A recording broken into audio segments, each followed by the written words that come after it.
क्योंकि हम अपने हक के लिए लड़ेंगे। हमें G20 का एक टाइम मिला है कि उसके दौरान हम प्रदर्शन करेंगे। तो हम आज ही गवर्नमेंट को आगाह कर रहे हैं कि अगर आपको जम्मू की छवि को बचाना है, अगर G20 की छवि को बचाना है, तो आप उससे पहले डेली वेजरों के लिए कोई ना कोई एक अच्छी खबर लाइए, तो हम उसका वेलकम करेंगे। 321 दिन हो चुके हैं पीएचई के डेली वेजर्स को धरना देते हुए। पिछले साल जो है इन्होंने शुरुआत की थी इस धरने की। बहुत बड़े बड़े हंगामे जो हैं जम्मू की सड़कों पे देखने को मिले, लाठीचार्ज भी हुआ इन डेली वेजरों पर, लेकिन प्रोटेस्ट जो है वो कायम है। अब दूसरा साल शुरू हो चुका है। अब दूसरे साल के लिए इन्होंने क्या सोचा है, किस तरीके से धरना जो है ये आगे बढ़ाएंगे, इनसे बातचीत करेंगे। सबसे पहले तो मुझे ये बताएं कि पिछले साल शुरू किया था ये धरना, दूसरा साल शुरू होने वाला है, ऑलमोस्ट आपको एक साल जो है इस धरने के साथ होने वाला है। अब आगे का क्या सोचा है, आगे किस तरीके से इस धरने को चलाएंगे? बहुत बहुत शुक्रिया TSL का।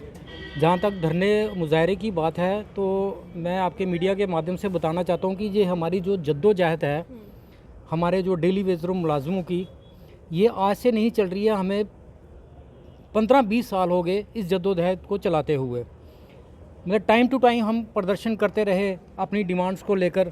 तो उसमें आपने देखा होगा कि कई सरकारें चेंज हो गई इसी दौरान। तो वही कहते हैं वक्त बदल गए, हालात बदल गए, सरकारें बदल गई। तो 2014 में जब हमारी ये नई सरकार जब सेंटर में आई नरेंद्र भाई मोदी जी की, तो हमने एक उम्मीद लेके चले थे कि शायद अब हमारा भविष्य बदल जाएगा डेली वेजरों का। तो शायद इन्होंने मैनिफेस्टो में भी रखा हुआ था कि सबसे बड़ा जो जम्मू कश्मीर का जो मुद्दा है 370 के बाद, वो डेली वेजर्स का है। तो सबसे पहले उसको प्रायोरिटी पे रखा था इन्होंने। तो आज आप जम्मू कश्मीर की स्थिति देख लीजिए कि आज डेली वेजर अभी तक सड़कों के ऊपर है। हमारी एजिटेशन 321 दिन हो गए हैं। तो बहुत से टेबल टॉक हुए, बहुत सी सरकारों ने हमारे जो ब्यूरोक्रेट्स जहाँ जितने भी हमारे जो यहाँ पे जो एजिटेशन के दौरान हमारी मुलाकातें हुई हैं, सभी ने हमें लॉलीपॉप दिया। किसी के पास कोई भी ऐसी पावर नहीं थी कि वो डेली वेजरों का मसला हल कर सके।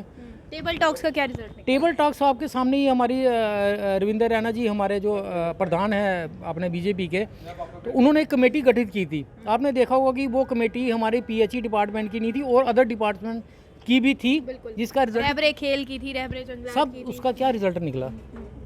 और इससे से साफ जाहिर होता है कि जो BJP के जो 25 MLA यहाँ पे जीते हुए थे, उनकी सुनवाई जम्मू कश्मीर में जो LG सरकार है उनके पास नहीं है। और वो सेंटर तक भी मैं ये तारीफ़ करता हूँ रविंदर रैना जी की कि हर वक्त उन्होंने हमारा साथ देने की कोशिश की और हमारी बात को गवर्नर साहब तक उनके पास हमें लेके गए थे। और उसके बाद हमारी आवाज़ जो है वो दिल्ली तक पहुँचाई गई। लेकिन शायद वहाँ पे उनको फटकार खा के वापस आना पड़ा कि आप LG सरकार उनसे LG साहब से मिलिए तो वो मसले हल करेंगे। तो लेकिन अब मैं रविंदर रैना जी को कहना चाहता हूँ, अब आपका वक्त आ गया है कि आप भी हमारे साथ, जिस तरह से जम्मू के लोग इस वक्त जो मुलाजिम जो इस वक्त तंग पड़े हुए हैं, जिनको लेकर आप ये बोल रहे थे कि हम करवाएंगे, हम ही ने करवाना है, लेकिन आज आपने देख लिया उन्होंने करवाया ना। आपकी कमेटी का गठन तो कर दिया है और आपने भी उस टाइम पे जोरों शोरों से समर्थन किया था कि हमें विश्वास है ये कमेटी हमारे लिए कुछ करेगी। देखिए, विश्वास के ऊपर दुनिया कायम है। तो विश्वास हमने इन पे 2014 में भी किया था। तो हमने पिछली सरकारों को बदल के तो हमने जो यहाँ पे BJP की जो हुकूमत लाई, तो सेंटर में भी उनकी हुकूमत आई। तो जहाँ तक विश्वास की बात है, तो अब हमें इनके ऊपर विश्वास नहीं रहा है। कमेटी बनी इनकी, उन्होंने रिपोर्ट भी ली। हमारे श्याम लाल जी शर्मा जी हमारे कमेटी के चेयरमैन थे। उन्होंने जो रिपोर्ट तैयार की वो हमने भी देखी है। हमारे उनके साथ 2-3 बारी मीटिंग भी हुई और रिपोर्ट बहुत अच्छी रिपोर्ट बनी हुई थी।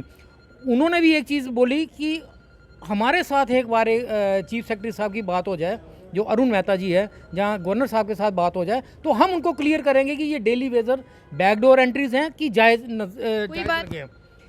वही तो हमें इसी बात का तो अफसोस है। आज अगर ये एजिटेशन आज दोबारा से हमने डिसाइड किया है कि क्या कहा जा सकता है कि BJP के जो लीडर्स हैं उनकी बात लेफ्टिनेंट गवर्नर मनोज सिन्हा जो हैं वो नहीं सुनते हैं, उनकी एडमिनिस्ट्रेशन नहीं सुनती है? नहीं, वो तो साफ जाहिर है। हमारे जो कश्मीर के जो मुलाजिम थे, जो उनको 300 से ऊपर दिन के बाद एजिटेशन करने के बाद उनको छोड़ के जाना पड़ा, दोबारा ड्यूटी ज्वाइन करनी पड़ी। और यहाँ पे जो बाकी डिपार्टमेंट्स के मसले थे, कोई मसला हल नहीं हुआ। आप में से भी कुछ डेली वेजेस हैं जो काम पे जा रहे हैं? नहीं, काम पे तो हम जा रहे हैं, काम तो हमारा जारी है। हमने ये डिसाइड किया था कि हम अपनी एजिटेशन भी रखेंगे और साथ में जो पानी की सप्लाई भी देंगे। हम हम पानी से हम जम्मू के लोगों को किल्लत नहीं डालना चाहते हैं, लेकिन कुछ वक्त ऐसा आ जाता है कि जब कहते हैं कि पानी सर के ऊपर से निकलता है तो फिर हमें कोई डिसीजन लेने पड़ते हैं। अच्छा, आज आपकी मीटिंग हुई, उस मीटिंग में क्या डिसाइड हुआ? आज की मीटिंग में हमारा ये डिसाइड हुआ कि अभी आने वाले टाइम में, थोड़े दिनों में G20 की मीटिंग होने वाली है कश्मीर में। हम उसका वेलकम करते हैं। G20 की मीटिंग हमारे भारत के लिए, उनके लिए एक अच्छी छवि के लिए है कि इंटरनेशनल यहाँ पे वो रिप्रेजेंटेटिव आ रहे हैं, तो उसके लिए भारत का नाम रोशन होगा। लेकिन उसके साथ साथ हम जम्मू कश्मीर प्रशासन में जो यहाँ पे बैठे हुए हैं, हम उनका नाम भी रोशन करना चाहते हैं एजिटेशन करके, क्योंकि इन लोगों ने हमारे साथ धोखा किया और इन लोगों ने हमारे जो पूरा जो 25 साल हमें जो प्रताड़ित किया गया, हमारे डेली वेजरों की जो लाइफ थी वो इन्होंने ख़त्म कर दी। 14 साल बनवास के बाद भी राज तिलक हुआ था रामचंद्र जी का, लेकिन हमें आज 25 साल हो गए हैं। हमारे बच्चों के भविष्य ख़त्म कर दिया गया। हमारे माँ बाप हमें छोड़ के चले गए कि हमारा बच्चा जो है हमारी सेवा करेगा, लेकिन इन लोगों ने अब वो हालत ला दी है कि अब हम किसी हद तक भी जा सकते हैं। G20 से हमें कोई लेना देना नहीं है। G20 हमारे गवर्नमेंट करवा रही है, वो करवाए, लेकिन हमारी एजिटेशन जो है G20 के दौरान इसलिए होगी कि हम गवर्नमेंट को जगाना चाहते हैं कि अगर गवर्नमेंट हमारा मसला हल नहीं करती है तो हम G20 के दौरान जम्मू कश्मीर की छवि पूरे भारत में बताएंगे कि जम्मू कश्मीर का जो डेली वेजर है आज उसकी स्थिति क्या है। तो एक तरफ यानी कि कहा जा सकता है, एक तरफ G20 की तैयारी चलेगी और एक तरफ PHE के डेली वेजरों की जो है वो जम्मू के सड़कों पे एजिटेशन करते नजर आएंगे। हाँ, जम्मू कश्मीर के हमारा हक है, हम इनको आज तो क्या इससे जम्मू कश्मीर की छवि नहीं खराब होगी?